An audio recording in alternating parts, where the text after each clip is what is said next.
May na-ankle break si Kevin Kembao sa Game 2 ng quarterfinals na unahan na naman ng yabang ang kalabang Koreano ni KQ. Karma ulit ang inabot na sweep mga idol sa quarterfinals, abante sa semis ang kupunan ng Sonos kay Gunner. KBL quarterfinals Game 2 sa pagitan ng Seoul SK Knights at ng Sonos kay Gunner 1-0 in favor sa visiting team and still home court advantage ng SK Knights. 3-pointer mula sa SK Knights ang kanilang panimulang opensa para sa pagsisimula ng first quarter, while agad nakasagot dyan ang visiting team with 2 points made from perimeter shot. Yun nga lang, masyadong inalat kaagad isang ball possession, tatlong field goal attempt kaagad ang kanilang nasayang dyan mga idol, while mainit ang panimulang opensa ng Seoul SK Knights. 7 points lead kaagad mga idol, 9-2, at nagmula kaagad yan mga idol sa tatlong magkakasunod na 3-pointer, while nagmula naman ang pangalawang field goal ng Sonos kay Gunner kay Kevin Kiambao. Great hustle mula sa pintura, naisahan doon sa kanyang reverse layup si Jamil Warney, pero masyadong mainit mga idol etong home team at gumanda ang kanilang laro dito sa Game 2. Ginaya-gaya pa si Kevin Kiambao, bumawi naman si KQ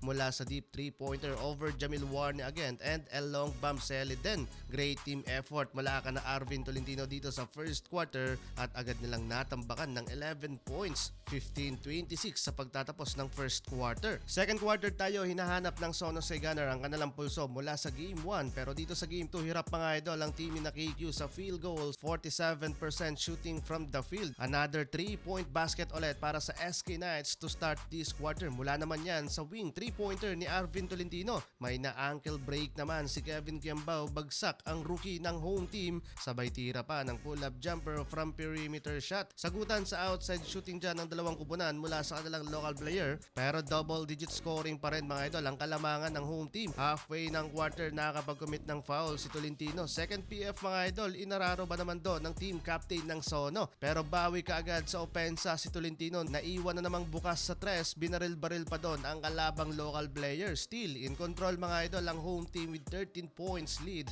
33-46 halftime. Papasok sa second half, may konting lambingan ng nagaganap over local player ng Sono at former NBA player na si Jamil Warney. Pisikalan agad sa opening ng third quarter. Slow start for both teams mga idol, pero 7 minutes mark starting to build up ng momentum dyan ang visiting team. Huge run mga idol to cut the lead down by 4 points, 42-46. Halfway mark, hype na hype mga idol ang bench at fans club ng Goyang dahil dito kay KQ napa-take over mga idol si Kabayan. Third 3-pointer ni KQ, 1 point lead na lamang ang home team, at sa transition nakakapag-draw pa ng foul si Kabayan. 2 of 2 free throw, pasok yan mga idol, kaya nakalamang na sa unang pagkakataon ang Sonos kay Gunner, at burado pa mga idol ang double-digit advantage kanina ng Seoul SK Knights. Nagtapos mga idol ang third quarter, lamang na ang SK Knights ng 10 points, 53-63. Intense mga idol ng nagiging laban down the stretch. Buhat mode ang rookie na si Eddie Daniel, 5 straight points ang kanyang ginawa dyan to cut the lead down by 2. Parang finals vibes mga